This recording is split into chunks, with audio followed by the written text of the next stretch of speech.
Ok, on y va. Quel est le meilleur moyen de rencontrer quelqu'un, de révéler à soi et au monde l'authenticité, la petite graine, le en-dedans de l'autre, la vérité, l'ambivalence? Qui es-tu? Comment rencontrer l'autre? Vraiment, quelles sont les pistes, les questions à poser?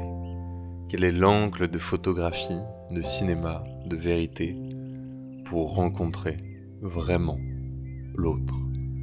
Pour en définitive, en le rencontrant, se rencontrer soi.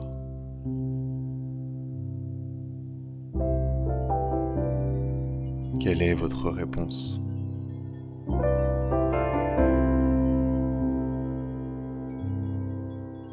La réponse pourrait être qu'il y a plusieurs chemins.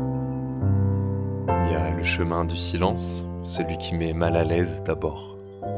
Parce qu'on nous a appris à combler, à meubler, à ne pas laisser de vide. Parce que le vide c'est dangereux, ça laisse filtrer ce qui ne devrait pas se voir. Et pourtant c'est là, précisément là, que quelque chose d'autre surgit. Une respiration plus lente, un regard qui s'attarde, un poids qui s'allège. On croit que le silence sépare, mais il relie. Il donne la place, il permet d'exister sans avoir à se justifier.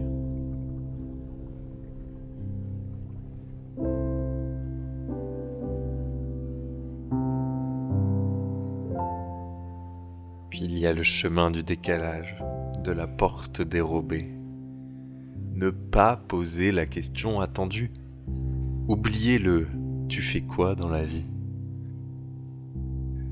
et demandez « c'est quoi la chose la plus vraie que t'aies ressentie ?» Parce que l'autre sait déjà répondre aux questions ordinaires. Il a les réponses toutes faites, bien rodées, prêtes à sortir sans réfléchir. Mais face à une question qui déraille, il s'arrête.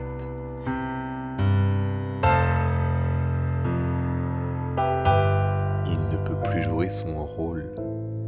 À cet instant précis, il existe pour de vrai. Il y a le chemin du mouvement. Parfois les mots sont trop petits, trop étroits. Parfois il faut marcher, danser, construire quelque chose à quatre mains pour comprendre.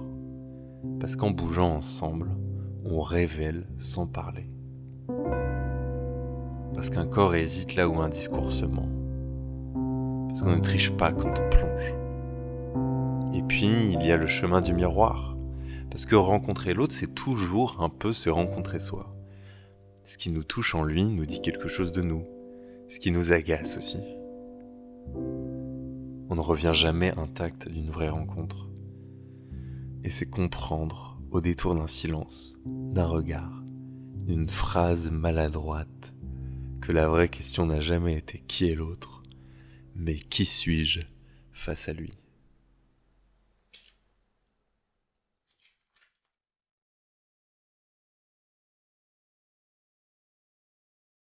Merci beaucoup d'être resté jusqu'ici et j'espère que ma proposition a pu te toucher ou ne serait-ce qu'éveiller quelque chose, que ce soit par l'ambiance, la musique, les images ou juste ma voix peut-être.